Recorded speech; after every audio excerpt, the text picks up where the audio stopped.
Hello, this is Jay Aston from Gene Lives Jezebel. What you get is what you see. Desire. And you're listening to the New Wave Podcast.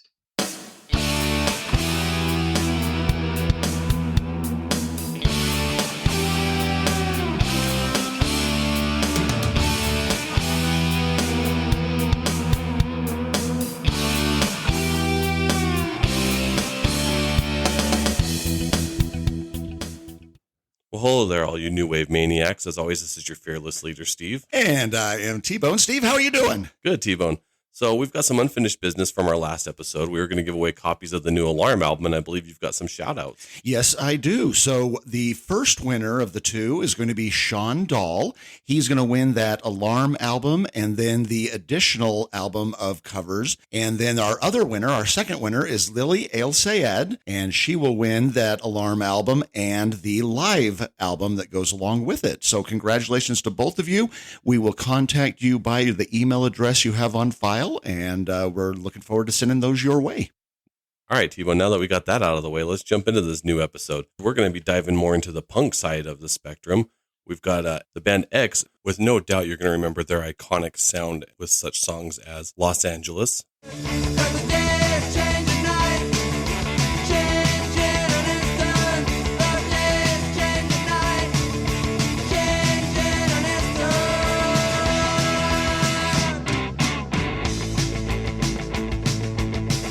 The Hungry Wolf. I am the hungry wolf, and running lazy with my mate. I see you got a feed on the foolish, I'm running to the strong. And Breathless. Well, I shake all over and you know why. I'm sure it's love, honey, and no lie. 'Cause when you call my name, you know I burn like wood and flame. Leave me breathless. Just announced that they're releasing their 9th and final studio album, Smoke and Fiction. So we're going to be diving into that album. And a little later on, as an extra treat for our listeners, we were able to sit down with Exene from X, and we'll bring that interview after. Yeah, so as you mentioned, this is called Smoke and Fiction. Came out here in 2024. We have Exene Cervenka on vocals, John Doe, vocals and bass, Billy Zoom on guitar, and DJ Bonebreak on drums. So as you mentioned, Steve, this is their 9th studio album, and this came after 2020's Unexpected Alphabet Land, which we reviewed, and I think we both liked quite a bit. As you also mentioned, this is sadly their last album for the band, who after 47 years have decided to hang up their hats. They will do one last tour to support this album, but hopefully, and you know, maybe it's just wishful thinking, but hopefully this isn't the absolute last time that we hear from them. All right, T-Bone, let's jump into Smoke and Fiction. The first track is Ruby Church. You stood in the center of a ruby church. Sunbeam glittered on your back. 3 women in red turned to see you laughing uncontrollably. You turned around in a lonely state of grace. Right out of the gate, we get some great guitar work from Billy, and DJ's percussions kick in quickly. Into the mix comes John and Exene's vocals. I really enjoyed the quick guitar riffs in this throughout this song. It matched the tempo and the length of the song perfectly, while yet not feeling out of place. The trademark sound of John and Exene's vocals complementing each other back and forth worked really well. This was a great track to kick off this album. Yeah, I agree. It is. Yeah, you start right off with that signature guitar from Billy Zoom and a driving beat from DJ Bonebreak. Both Exene and John take vocal duties, and I have to say that I've always loved that harmony that they produce. The song has a fast pace that we've come to expect from the best X songs. And Steve, this 2-minute track is about, of all people, the late Paul Pee Wee Rubens. And really? Yes, it laments his loss with lyrics like, "You stood your ground, a smile on your face." I never would have thought that they would have been doing a song about Pee Wee Herman. Let's move on to track number 2, Sweet Till the Bitter End. Let's go around the bend, get in trouble again, make a commotion, drink a love potion, and then, sweet to the bitter end.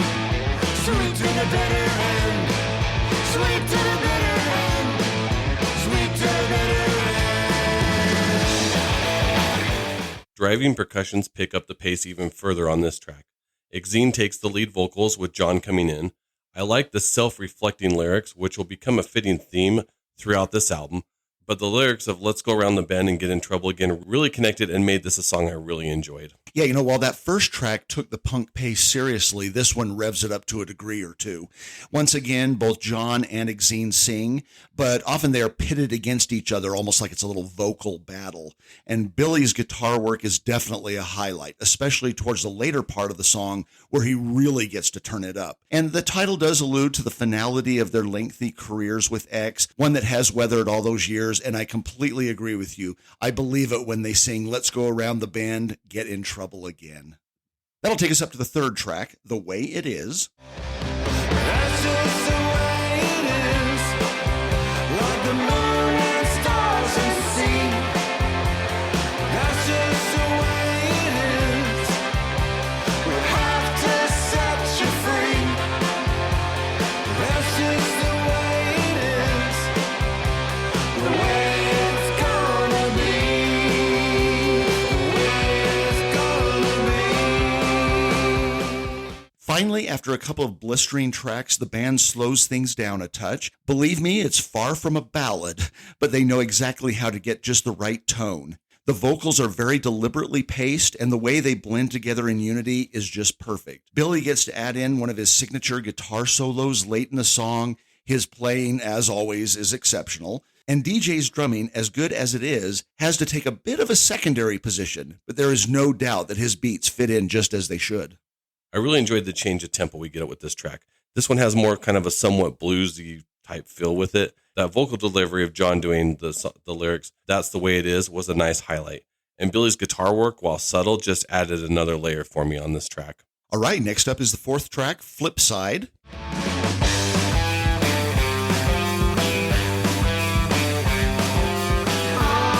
the flip side of you, everything's blurry. I'm in no hurry. Loaded and railroaded, empty and exploded. It's always my turn to pay. After a slightly slower song, the band picks things right back up. John and Exene sing together with great harmony, but it's Billy's guitar playing that really stands out. And DJ's percussive elements really move the song along. This track, well, truth be told, most of them on the album, is one of those that's so short with the great singing and outstanding musicianship, you really wish it had gone on a little longer. Yeah, you're right. Again, Billy's guitar work is setting the tempo and the pace to get this song started. John and Exene's harmony vocal delivery is an iconic X sound that fans have come to love and enjoy. The highlight for me, T-Bone, was that guitar work by Billy Zune. For that reason alone, it's a track I would check out. Moving on to track number 5, Big Black X. AM radio dedications, Madison, Lincoln, any old city, tiny little X on a white marquee. Stay awake and don't get taken. We knew the gutter, also the future. Stay awake and don't get taken. Here we get the lead single from the album, and to me, one of the album highlights. Rather than trying to explain the lyrics, Exene does tell a great story about this song in the interview we did with her that's coming up. This song is one that any X fan will love, and it's one that you're going to want to listen to and replay again and again. You're absolutely right. This is a great single to start with, and I think my favorite song on the album. This is an ode to the early days of the band with the best descriptive lyrics on the album. For example, Vietnam vet I met and cannot forget, bikers on the 101 and 77 Sunset Strip, old cars and new scars, 78s on cassette tape. It's just one example, but the song is filled with them. Exene is the primary vocalist, and she's really never sounded better. John comes in midway to do a little spoken word, something that I don't necessarily remember hearing from X in the past, but it works with this song. And you're absolutely right, Steve. Tune in later for some great stories about this song. And that's going to take us to track number 6, Smoke and Fiction. Of books and pages burning, ashes of confusion. All the leaves are turning. I still talk a little bit, but there's no words for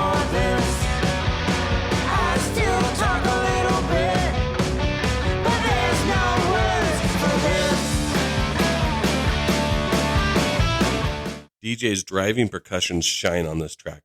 And Exene's vocals starting out this track again are delivering lyrics of reflection that worked really well. I liked how John's vocals were used just as a bit of backing vocals to accompany Exene on this one. And of course, Billy gets some time to shine, again with some great guitar work.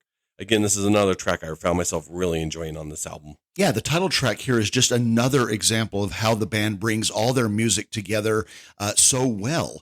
With DJs drumming at a breakneck speed, this track opens up with outstanding guitar work. Once again, as you mentioned, Steve, Exene sings the song and John backs her up. They really sound great together, just as they have throughout their career. Midway through the track, Billy gets in some serious guitar licks. His little solo is so brief, though, I wanted it to go on longer. All right, that'll take us to the 7th track, Struggle. Struggle is so real. Struggle is surreal. Just a dream from the other side. Keep your hands inside the ride. Struggle is so real.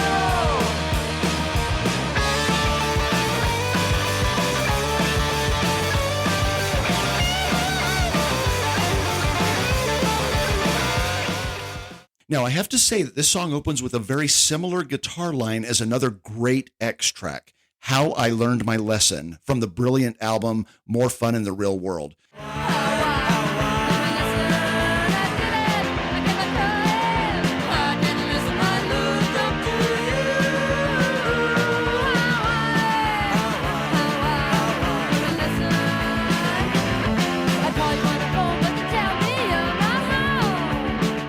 Of course, it's not exactly the same, but I can hear some resemblances. The song has some of the most playful lyrics from the band. They're a lot of fun to listen to. I love the way John's vocals come in sporadically during the first half of the song while Exene sings the main lyrics. And big surprise, Billy gets in some great guitar solo work to go along with the pounding drum beat. Here we get another quick tempo rocking song led by Exene's vocals. This is a quick song, but the band finds time to shine for not only Exene, John, but for DJ and Billy as well. I was pulled in by the vocals and the music melody. This is a quick song that is really over before you know it. Next up is the 8th track, Winding Up the Time. Winding up the time, turning up the line, tearing up the road, lost and found. Am I silver? Am I stone? Am I half or am I whole? Was I never? Was I strong? As is often the case, John and Exene play against each other until they come together in the chorus. I really think that this album has shown just what a good singer John is, something that I don't always think he gets enough credit for. We often tend to think of Exene in that position, but here he sounds really good. And I hate to sound like a broken record, but once again, both Billy and DJ really drive this song forward with their playing.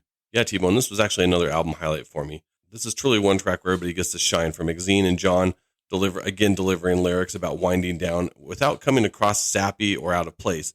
DJ's driving percussion work throughout, and of course, Billy again letting his guitar work shine. This is a track I would recommend everyone to listen to. Moving on to track number 9, Facing the Moon. But I see the ghost of your face in the moon, waxing and waning, so confused. I see the shadow of your face at my door. You stole the face of the moon. You stole the face of the moon.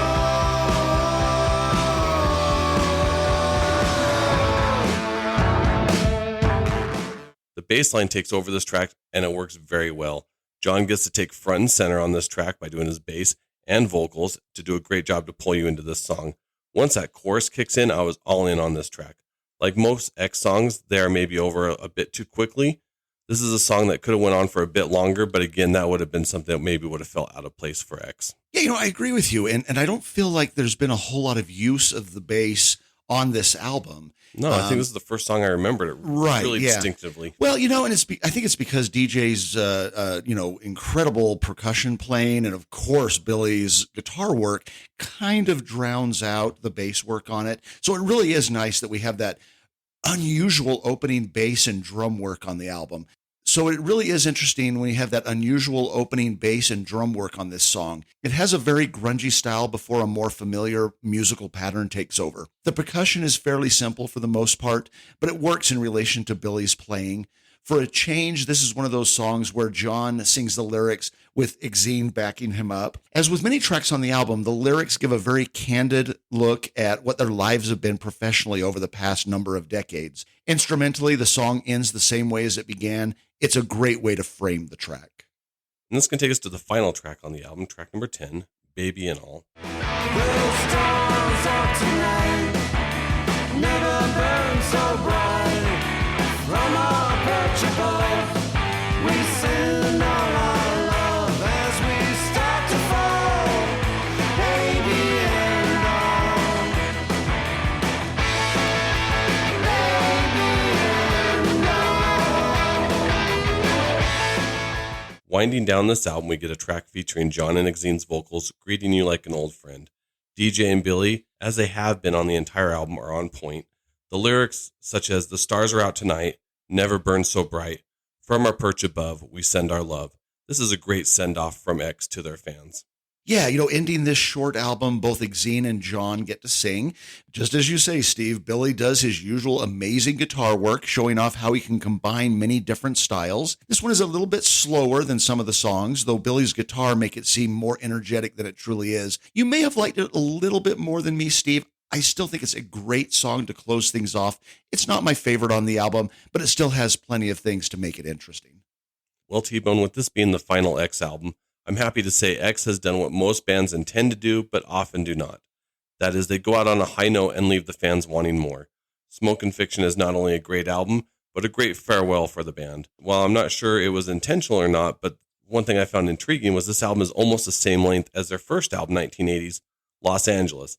I found that to be kind of a nice little bookend, how they were almost identical in length. Yes, this is an album that I enjoyed, and I'd recommend to any fans of the band to pick up, or really any fans of the LA or any punk scene. I think it's one you're going to really enjoy. Yeah, I agree with you completely. And we've kind of talked about it a little bit, but as you can already tell, this album is very short to the point. Not quite 29 minutes in length. Most songs in the 2-minute range, none more than 3.5. But that is punk rock. Oftentimes raw and generally brief. That's what has always made their albums easy to listen to. And as good as their last, Alphabet Land, was, could it be asking too much for the final album to be as good, if possibly better? No, and it is. It's a rock and roll album that fits perfectly in their catalog, and one that I heartily recommend. Fans of the band will hate to see them go, but if you're going to go out, do it with a bang. That's what we have here. So, Steve, we have a very special guest today. She's a little under the weather, but was very generous to be with us. Joining us today is Exene, the vocalist from the band X. Exene, welcome to the show. Well, thank you for having me. You're very welcome. Hey, so, Exene, let's go back in time. Tell us how X formed, and how did you and John Doe meet? Well, we met at a poetry workshop in Venice, and John had already met Billy through an ad in the Recycler, which was a giveaway magazine. It was a time of people finding each other very easily, in a time when it was almost impossible to do that, and somehow we all did. I think it was fortuitous. John had just moved to Venice. I had just moved to Santa Monica and then Venice. And within a few months, we'd already met each other. A few months after that, X was already starting to be formed mostly around Billy and John just jamming on old songs, just playing Carl Perkins. They wouldn't want me to use the word jamming. It was just fortuitous. I don't know what else to say. It's just really freaky when you look back, more and more when I look back on it, how strange it is that we all met, and Billy hadn't played music in a long time. He was a rockabilly guy, and he kind of figured that music was over until he saw a review of the Ramones that said that they sucked because their songs were too short. They were too simple, and they only had 3 chords, which isn't true. They have more than 3 chords. But anyway, he loved that, so he immediately tried to find like-minded people. Was DJ the last one to come into the band? Yes, he was. We had been looking for a drummer, and their drummers were in short supply then. There were a lot of musicians who had just picked up instruments at very young ages and had just started like, hey, you want to be the drummer in our band? Sure. What do I have to do? Well, we have to get some drums, that kind of thing. But those guys, Billy and DJ and John, were already established musicians with gear and had been playing in bands forever. And they were really all at the same caliber of musicianship. And what was great about that scene was my favorite bands were the ones that had just learned how to play and had that real weird, impulsive, naive, inspired, we can do anything sound. So when we mixed that with me, it became something weird. So, Exene, can you tell us what the initial vision was for the band? No, nobody had vision. We were visionaries. There's a big difference. We just thought that the future was open-ended and that anything could happen and would. And every minute was a moment of self-discovery and learning. And, just kind of, it was a free-for-all of ideas, and anything could happen. And if it happened, we didn't know what was good or bad. We just did stuff. So at what age did you know you wanted to be a singer in a band? Well, I didn't ever want to be a singer in a band. When I met John, I'd written a lot of poetry and we talked about some things. But right when I met him, I had written a song, and it was because I was in this apartment. I had no furniture.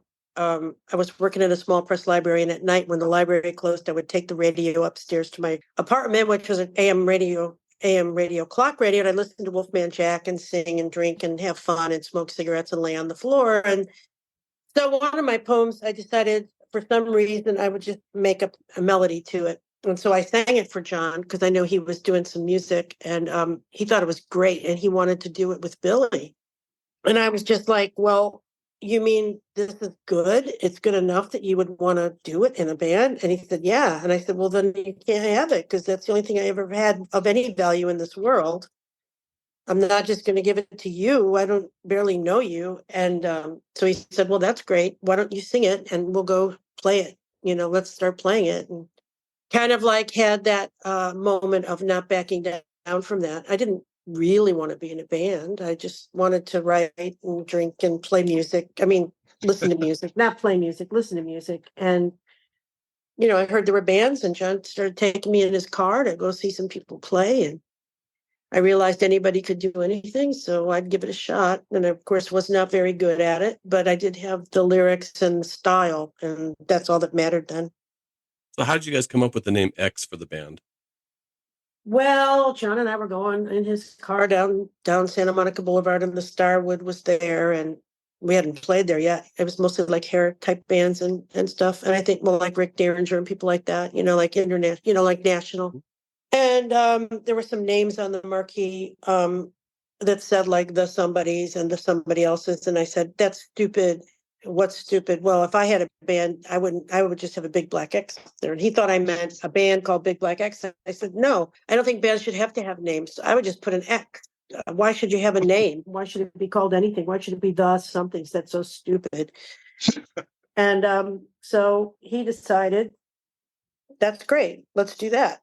So Billy and John and I started calling ourselves X, played our first show at the house that John and I were living in with KK Barrett from the Screamers as the drummer. And then after that, DJ joined.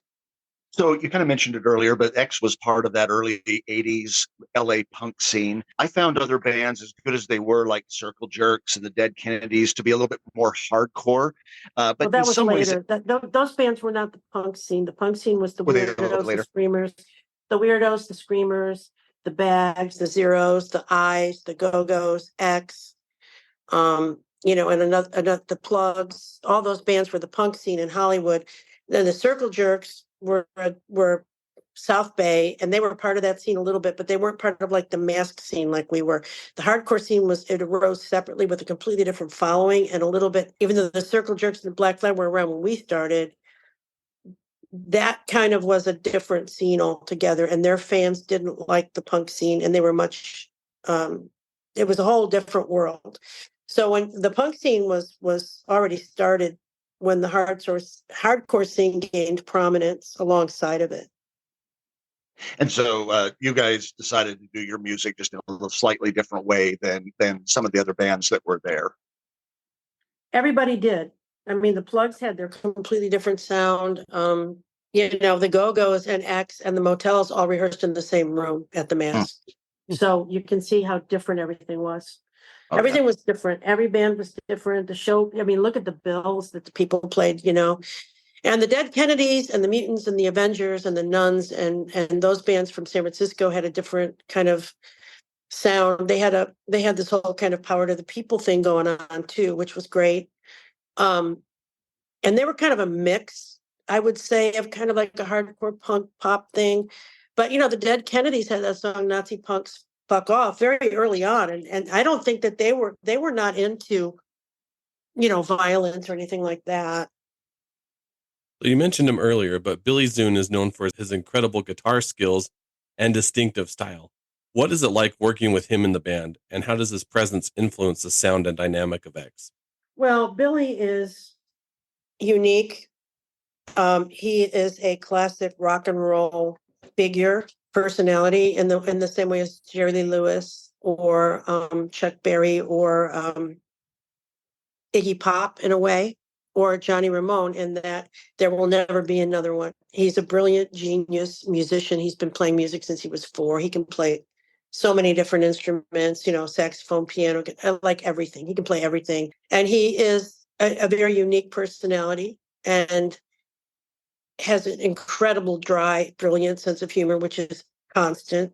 Look at the early pictures of him. He's a god. He is a god on earth and perfect in every way. But he has his own idiosyncratic personality, like most kind of genius people do.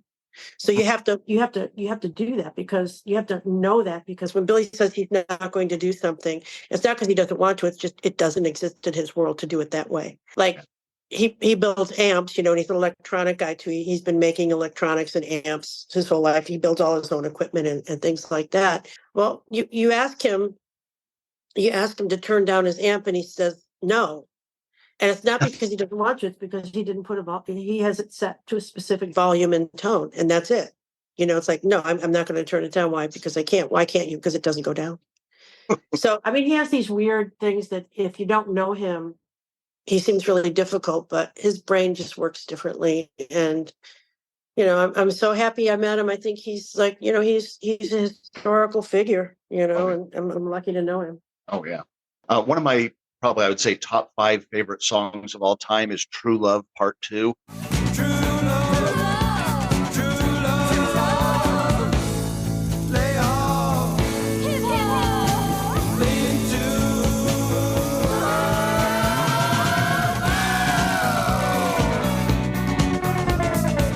This might be a very difficult question for you, but do you have a favorite from the early days of the band, and why? I have a lot of favorites. I think the songs that we play live are the ones that we like the most and we think our fans like a lot. And we vary them up now that we have 2 records that came out in the last, 5 years. So we have all those songs added in. I really love Because I Do.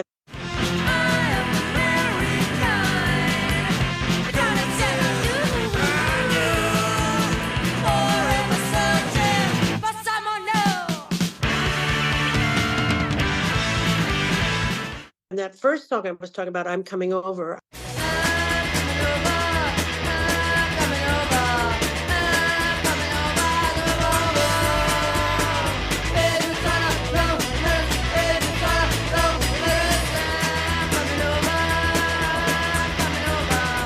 I think the one that I wrote and sang, John, I think that's my favorite because of the way I wrote it.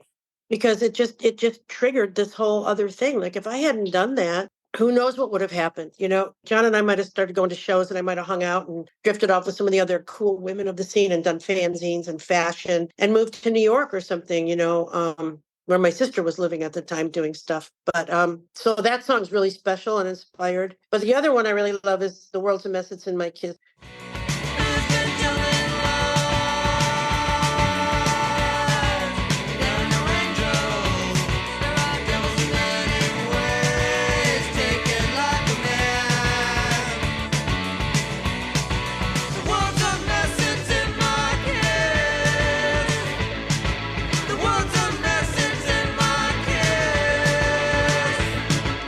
Which was the first kind of ambitious and weird song that I wrote that was based on a kind of 50s, it had a 50s kind of girl group thing or 60s girl group thing in it. And it also had a personal thing and a bigger, wider global theme.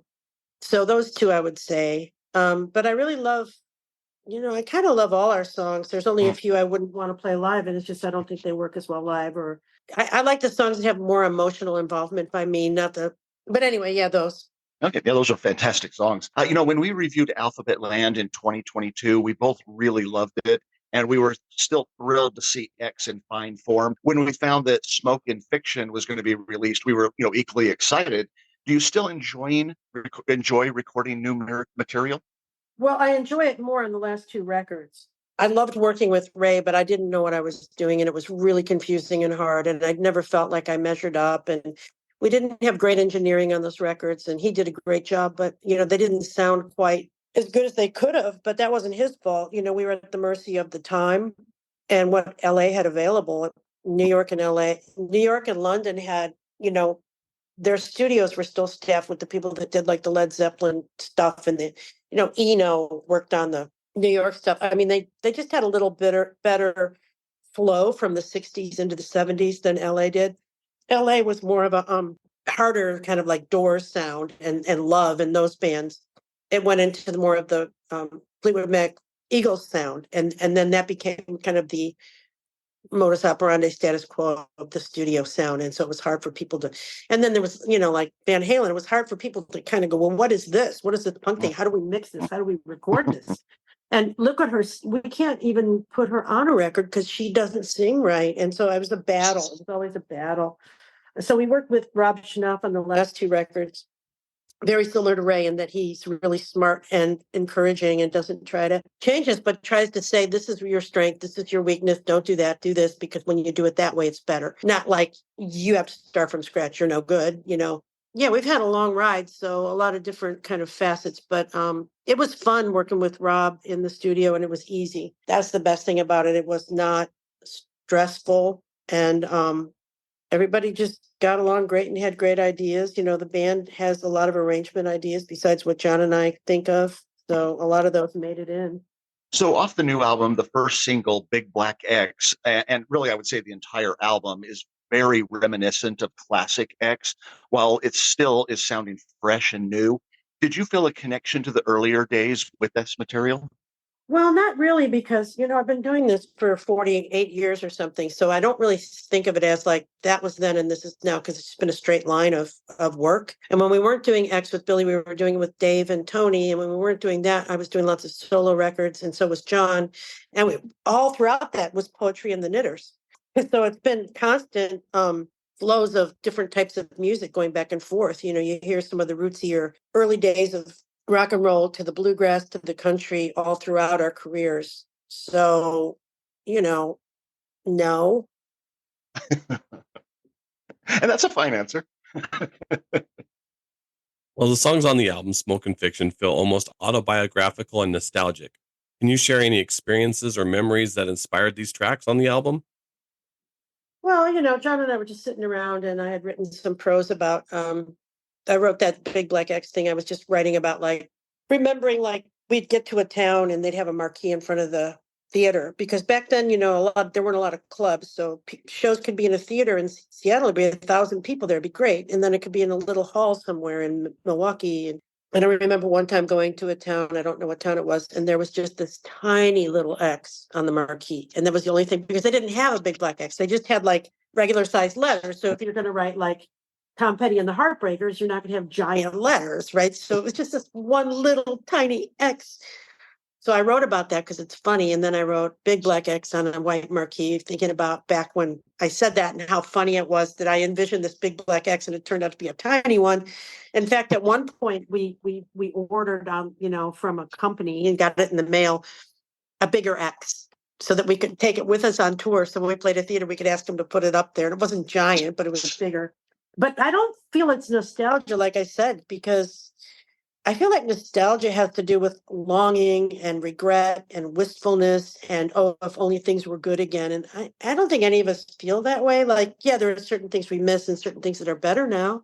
But it was a funny song to write. And we kind of wrote it back and forth in the studio after I wrote most of it. John started adding things, and like he would be singing a song let's say Ruby Church, and I'd be listening, and it was just the two of us with Rob and the engineer, and I'd be sitting on the couch, and I was just working on this thing back and forth. Then I'd go in to sing my part, and he would look at what I wrote, and he would say, "Oh, you know what? Let's put this here." And I go, "Well, that's good because it rhymes, but only if I put it at the top." He goes, "That's great," you know. So it was just fun. It was kind of like a fun little crossword puzzle in the studio while we were taking turns singing. How has the creative process changed for the band over the decades? I don't really think it has, except I think, John was saying this, and I think it's true that he's less rigid. Like he has, like I was saying about Billy, like there's this thing, like, no, I wrote these songs with these chords, and this is the verse, this is the chorus, and this is the bridge. And the solo can maybe be moved here, but it can't be taken out and it can't be moved there. Well, that sucks. Well, that's too bad. That's the way it is. And because of that, we would have these perfectly, I don't know, perfect is the word, these pretty well crafted, thought out songs that worked. And of course, there was a little wiggle room, but John was adamant. Like when we first started out, no, these are the words, this is the melody, this is the way it goes. We're just going to keep practicing it and practicing and practicing until we get it. And I would say, well, I hate that part. And he would say, that's because you aren't there yet. Once you get there, you know. So I think over the years, we just trust ourselves and each other to come up with parts that are going to work, whether it's the part we thought of first. John and I work on words, we work on melodies, we work on chords, we work on arrangements, and then John and Billy and DJ add or take away from that or make it better. And it's not good if I've had solo bands before where it's like, hey, I wrote these songs. Do you want to play them? Sure. Okay, what do you think? Well, they're your songs. I know, but what about how maybe they could be better?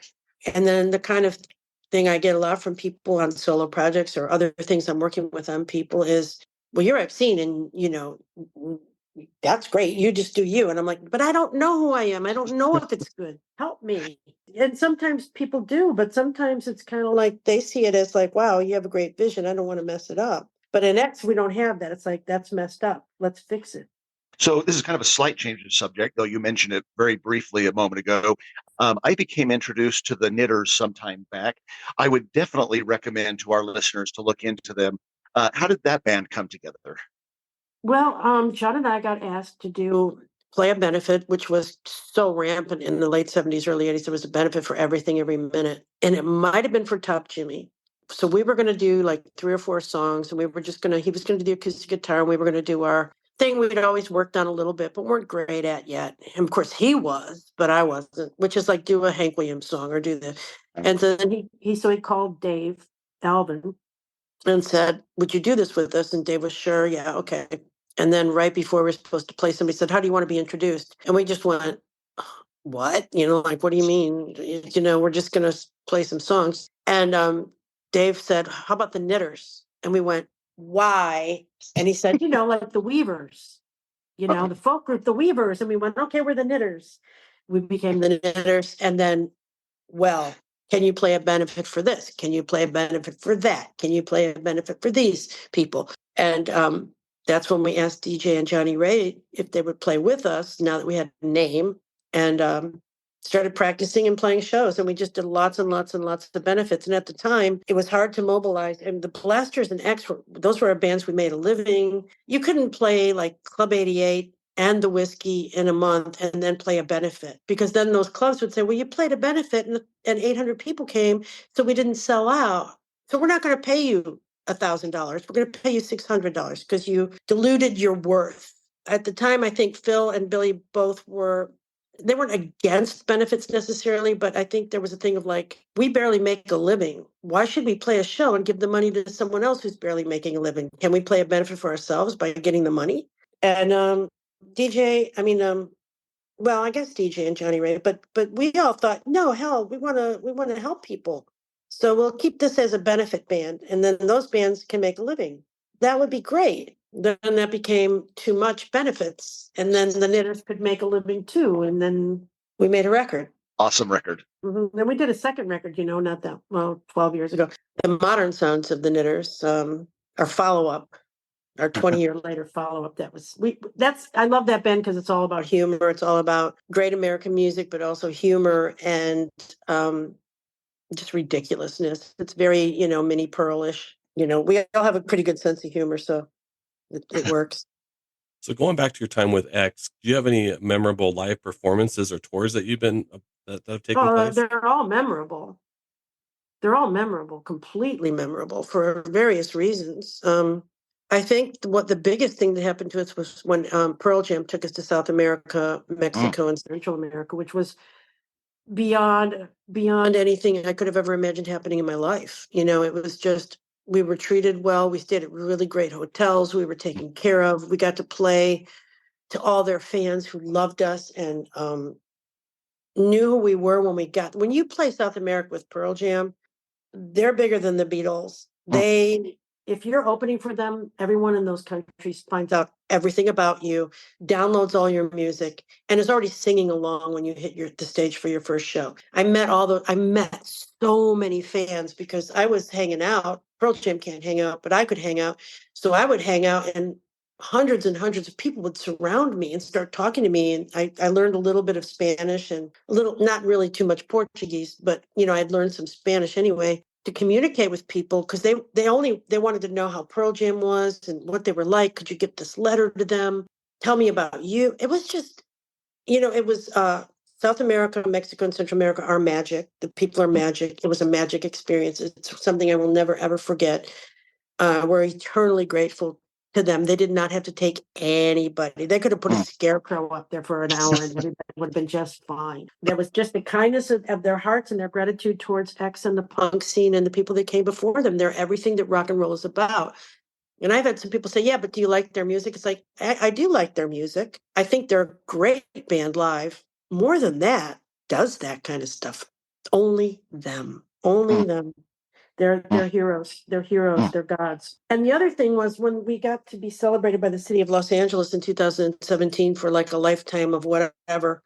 I got to sing the national anthem at the Dodgers. I mean, not sing. John sang the national anthem. I threw out the first pitch. More importantly, and I threw it across the plate pretty much, and I was happy with that. And that was a dream come true. As a kid, I wanted to be a baseball player so bad, especially a pitcher. And they were playing the White Sox, which is my childhood team that I loved with my dad. So I felt like it was a nod to and from him. That was a memorable experience. But I'll tell you, I play every show live, especially now, like it's our last. Like if we're playing a club and there's 600 people there, you're going to get the best X show I can give you because someone pointed out to me, a friend pointed out to me that we remind him of Joe DiMaggio. And I was like, well, that's amazing. Why? And he said, because Joe DiMaggio, if he knew he was going to be thrown out at first, he still ran like he was going to get a hit. And somebody said, well, why do you still do that? And he said, because it could be somebody's first game they've ever seen and they want to see Joe DiMaggio run to first. They don't want to see Joe DiMaggio just phone it in. And of course, he didn't say phone it in back then. That's exactly right. You want to be Joe DiMaggio in every aspect of your life. Maybe even Marilyn Monroe parts. I don't know. Maybe there's a future for me in that regard with romance. But anyway, so every show is memorable in its own way. The early shows were insane, and the crowds were unbelievable. The energy, there was nothing else. There was no internet, and there was, what I mean? Like that's all we had was live music. You made the most of every second when you went to a show. So it sounds like you kind of maybe already answered this question about how you keep your energy and passion alive during your performances after all these years. It's hard because you don't have the dexterity, the physical power you once had. I'm 68, so my knees hurt. I can't do certain things. You know, we just got out of the van. We went up and down the stairs, in and out of the club, back and forth to the hotel. You've been in the van all day, and now it's 9 o'clock, and you have to play. It's like you get up at 8 and you play, and you work at 9 o'clock at night. So you have 13 hours to get worn out and tired and run ragged. Then you got to get dressed up and put on makeup, and then you got to play after sound check, and you're not going to really eat much because there's nothing to eat. And none of that matters for that hour and a half, of course, but it does come into play because it's harder. But that makes me value it more. It's like, look what I'm doing. Can you believe I'm doing this? I am still doing this. And look how hard it is. And I'm amazing. And, these people still like me and they're just the best. And we're doing this. Exene, you are amazing. Seriously. Well, thank you. But you know what I You mean? bet. It's kind of the same thing of like, it doesn't matter that we're playing some crappy hall and the sound system sucks. And somebody just ripped out the toilet in the bathroom because the punk kids are here. And we're playing fifth. Everybody's drunk, including me, but we're going to do the best show ever. It's very similar. you know. And also when I was young, I had these physical skills and not the voice I have now. So it kind of works out that now I can really just stand there and sing and it's great. So I don't have to worry. And by when I say when it's great, I mean to me. Well, speaking of tours, X is on their final tour with the new and also final album. How did the Mhm. decision come about to make this the end? It was suggested to us actually, like, this is getting hard, isn't it? Yes. You guys might want to think about, really? I believe it was our manager who kind of is like pointed out to us that didn't point it out in so many words, but I think there's sometimes, you're sitting around with a bunch of people and you go, this is really hard. And they go, yeah, it is. Let's make a record and then let's talk about maybe just going like all out. Okay, let's do that. It's not an idea that I like. I don't embrace it. I don't love it. But the reality is that maybe a year from now we won't want to play anymore, and that's probably going to happen because when we're doing these, like for instance, I got the COVID on tour, right? We work really hard. We make a record. We do a bunch of interviews. We work really hard. We practice. We play a bunch of shows. We go on the road. We come home. We play a bunch of shows. We do a bunch of in stores. We work really hard. We do a bunch of interviews, and we have 2.5 weeks off. And of course, I get sick. So this whole like, there's going to be 10 days where I don't get to like really have 10 days off, except I don't have to do anything. I'm still doing interviews, but it's a hard life, And so the thing is this, we're going to go back out. We're going to do touring for the rest of this year. We have a whole bunch of cool things planned. And then in May, we're doing the Little Stevie's Garage Rock Cruise, which is so exciting. I'm so happy about that. It'll be the third cruise we've done, God willing. And Mark Lindsay from the Paul Revere and the Raiders is on there. And if you knew how I felt about Mark Lindsay when I was 12 and how big of a Raiders fan I am still to this day, I think he was one of the greatest rock and roll singers. That song, Good Things. If you're going to play a song, play Good Things by Paul Revere and the Raiders. Such a good thing,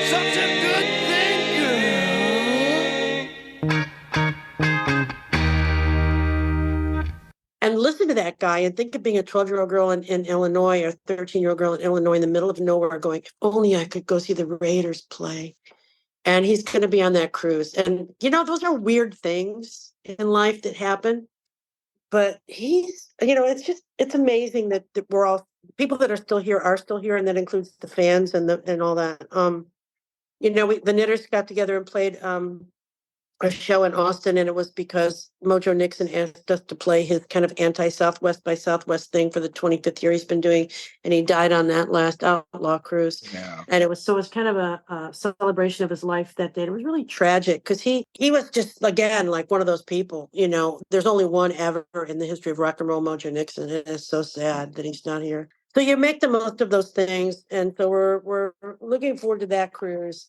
There's some talks of there's some other ideas floating around that aren't club shows next year. I don't know that we'll play clubs anymore, but we might play like what do you call them, festivals, if we're so lucky to get those. Well, and that's just what I was going to ask. I was going to, I mean, you kind of have answered it, but I was going to say, is it really the end of X? I'm guessing there's not going to be any more albums, but you could see the band doing a show here and there. Well, this is the thing. Like, if you know any actors, people will come up to an actor and go, "Why don't you do more movies?" And they're like, I can't. No, they won't cast me. Or like, and people say, "Why don't you play festivals?" It's like, oh, you know what? I think I'll ask my booking agent because he never thought of that. That's amazing. And I'm sure they'd all want us. The thing is, the competition for festivals is huge. That's what everybody plays, festivals and cruises. People don't, there's no competition to play clubs. So yes, boy, wouldn't it be great if we played 5 festivals next year? Wouldn't it be great if we could go to Europe and play all those great festivals? But those opportunities are hard to get. So maybe when we say, look, we're not playing clubs anymore, the festivals will say, well, if you do 2 festivals a year, we'd love to have you because then you're a draw. These are things that I shouldn't even be thinking about. These are the booking agent management things, right? And whenever I ask questions, like stupid questions, like, hey, what if we, and they're like, yeah, we know, we already tried that. Okay, sorry.